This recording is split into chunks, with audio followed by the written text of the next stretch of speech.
तो दोस्तों stock market में आज फिर एक गिरावट देखने को मिली है। अगर हम निफ्टी इंडेक्स की बात करें तो 1% के आसपास की गिरावट देखने को मिलेगी, लेकिन ब्रॉडर मार्केट में एक जबरदस्त क्रैश देखने को मिला है।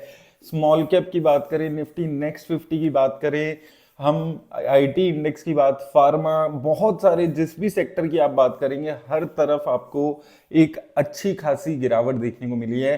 मिड कैप इंडेक्स में 2% के आसपास की गिरावट है। मेटल्स का बुरा हाल है, IT, pharma, PSU companies, banks, हर जगह आपको एक अच्छा खासा क्रैश देखने को मिला है। उसका सबसे बड़ा रीजन आज माना जा रहा है जो ट्रंप ने नया थ्रेट दिया है इंडिया को 500% टैरिफ लगाने का। 500% टैरिफ यानी कि ऑलमोस्ट आप मान सकते हैं कि इंडिया और यूएस के जो ट्रेड के रिलेशंस हैं वो खत्म से हो जाएंगे अगर ये 500% का टैक्स लग जाता है। बिल पास हो चुका है एक लेवल पे, फाइनल पास नहीं हुआ है, लेकिन ट्रंप ने इसके लिए गो अहेड दे दिया है और ये एक सबसे बड़ा कंसर्न अभी बना हुआ है। अब यहां पर ऑलरेडी 50% इंडिया पे टैरिफ चल रहा है।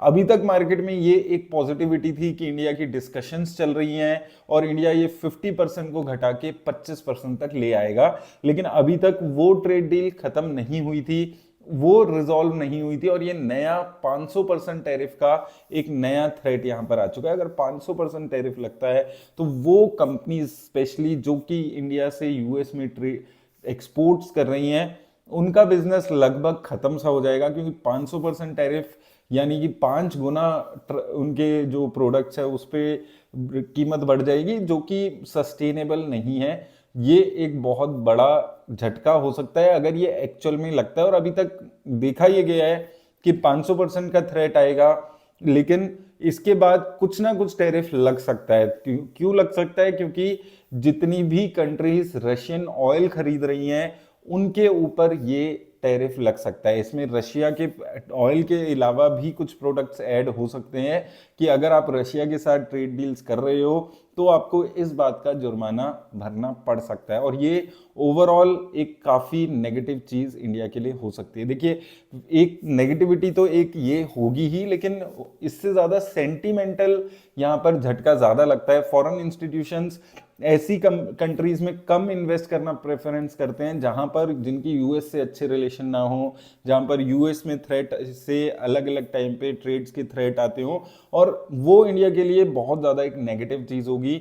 ऑलरेडी हम देख रहे हैं कि फॉरेन इंस्टीट्यूशंस कुछ बहुत ज़्यादा बाइंग इंडिया में नहीं कर रहे हैं पिछले काफ़ी टाइम से, और ये एक एक्सेप्टेबल नॉर्म अब हमारी स्टॉक मार्केट के लिए बन गया है। कभी 1,000 करोड़, कभी 500 करोड़, कभी 2,000 करोड़, ऐसी सेलिंग फॉरेन इंस्टीट्यूशंस की अब बड़ी ही नॉर्मलाइज सी हो गई है इंडियन मार्केट के लिए कि कोई चर्चा भी नहीं कर रहा है कि फॉरेन इंस्टीट्यूशंस के आज 1,000 करोड़ की सेलिंग हो गई या 2,000 करोड़ की सेलिंग हो गई।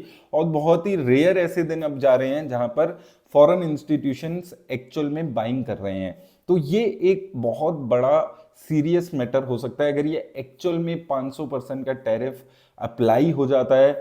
लेट्स सी, अभी अप्लाई नहीं हुआ है। आज के पहले हम क्विकली देख लेते हैं मार्केट का क्या हाल रहा है।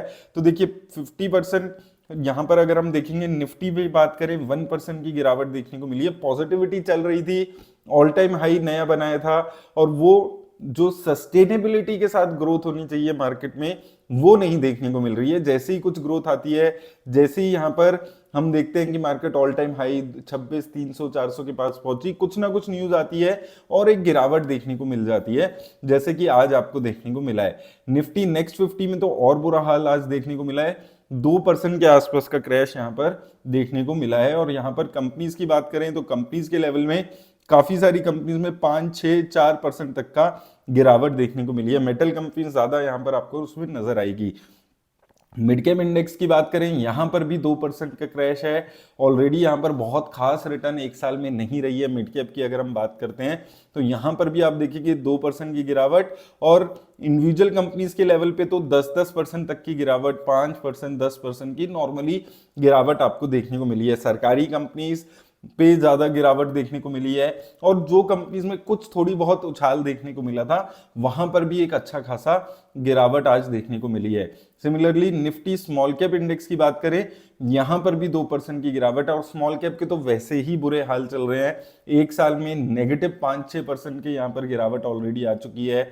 6 महीने में 7% की गिरावट आ चुकी है। थोड़ा संभला था, थोड़ा उठा था, एक महीने में आप देखेंगे यहाँ से अपने लोज से थोड़ा सा उठ के 18,000 के आसपास पहुंचने लगा था, तो और फिर ये न्यूज़ के चलते गिरावट देखने को मिली है।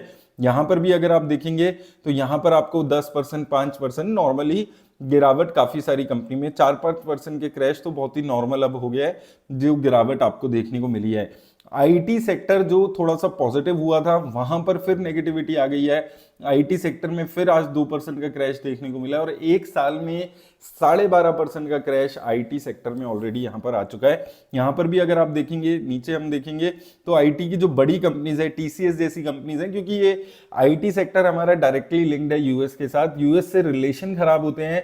अभी इनके लिए कोई नेगेटिव न्यूज नहीं आई है, लेकिन ये बहुत ही सेंटिमेंट्स पे चलने वाला सेक्टर अभी चल रहा है। अगर यूएस से नहीं बनेगी तो बिल्कुल 50, 60, 70% तक का रेवेन्यू इनका यूएस पे डिपेंडेंट है। यूएस से कुछ भी नेगेटिव न्यूज आती है तो सबसे पहले आईटी सेक्टर गिरना शुरू हो जाता है। और यहाँ पर जो बिग फोर हमारे सेक्टर में माने जाते हैं, टीसीएस, इन्फोसिस, एचसीएल, विप्रो, इन सभी में 2-3% की गिरावट आपको देखने को मिलेगी। इसके अलावा भी जो बाकी कंपनीज थी, लगभग सारी ही कंपनीज आज रेड में क्लोज होती हुई नजर आई है आईटी सेक्टर की, क्योंकि सबसे बड़ा जो हमला होता है वो आईटी सेक्टर के ऊपर ही यहां पर देखने को मिलता है। तो ओवरऑल एक जो पॉजिटिविटी बन रही थी, थोड़ा बहुत अभी Q3 के रिजल्ट्स यहां पर आने शुरू होने वाले थे, उससे पहले थोड़ा सा एक इंडियन मार्केट के लिए नेगेटिव न्यूज ये है। अब हो क्या रहा है देखिए, बहुत ज्यादा मुझे नहीं लगता है कि मार्केट में अब लगातार गिरावट आएगी। ये हमने देखा है 25,800 एक बहुत क्रिटिकल सपोर्ट है, फिर ऊपर हमारी 26,200, 300 पे जा रही है।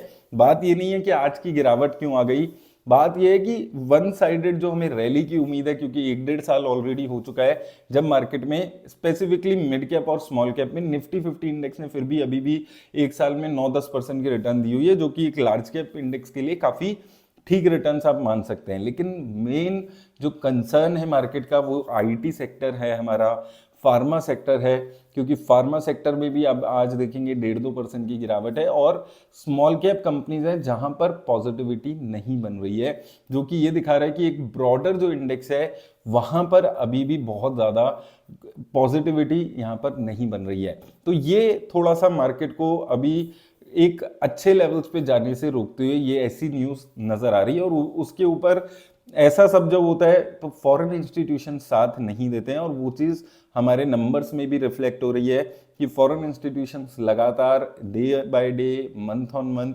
इंडिया में सेलिंग करते हुए नजर आ रहे हैं। तो जब तक वहां से पॉजिटिविटी नहीं आएगी तो 2-3 दिन का उछाल देखने को मिलता है, फिर थोड़ी सी गिरावट आ जाती है। आपको क्या करना है, देखिए घबराने की बात नहीं है, सारी चीजें डिपेंड करेगी Q3 के नंबर्स कैसे आते हैं, सबकी नजरें उसी पे रहेगी। अगर Q3 के हमारे नंबर जबरदस्त आ जाते हैं, कंपनीज की ग्रोथ जबरदस्त वहां पर हो जाती है, तो ये सब न्यूज थोड़ी सी सबसाइड हो जाएगी, वैल्यूएशंस हमारी सस्ती हो जाएगी। क्योंकि इन सब के बाद भी चिंता की बात क्या है कि वैल्यूएशंस बहुत ज्यादा सस्ती नहीं है। तो अगर Q3 के नंबर सब अच्छे आते हैं, उसमें बहुत ज्यादा डिपेंडेंट है।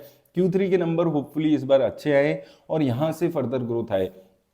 क्या आपको घबराना है? देखिए कोई घबराने वाली बात नहीं है, ये तो अपॉर्चुनिटीज है। यहाँ पर जो अच्छी कंपनीज हैं, जहाँ पर वैल्यूएशंस कम मिल रही हैं, वहां पर एक अपॉर्चुनिटी बनती हुई नजर आएगी यहाँ पर आपको खरीदारी की। लेकिन उन कंपनीज पे ज़्यादा भरोसा करिएगा जहां पर वैल्यूएशन सस्ती है, क्योंकि जो हाई वैल्यूएशंस की कंपनी है वहां पर एक बहुत ज़बरदस्त गिरावट का माहौल चल रहा है। चाहे हम ईएमएस कंपनीज की बात करें, डीमार्ट जैसी हाई वैल्यू कंपनीज की बात करें, तो इन कंपनीज में थोड़ा सा अभी नेगेटिव माहौल बना हुआ है। तो कम वैल्यूएशन वाली कंपनीज पे भरोसा करके चलिए। और म्यूचुअल फंड इन्वेस्टर्स को कुछ नहीं करना है, चिल करना है, जैसा आपका चल रहा है वैसे चलने दीजिए। और यहां से फर्दर अगर गिरावट आती है तो आपकी लमसम की अपॉर्चुनिटी हम डिस्कस करेंगे। अभी तो आपको वेट एंड वॉच करेंगे, वही ज्यादा बेटर रहेगा। तो उम्मीद करता हूं आपको हेल्प मिलेगी इस वीडियो से। धन्यवाद।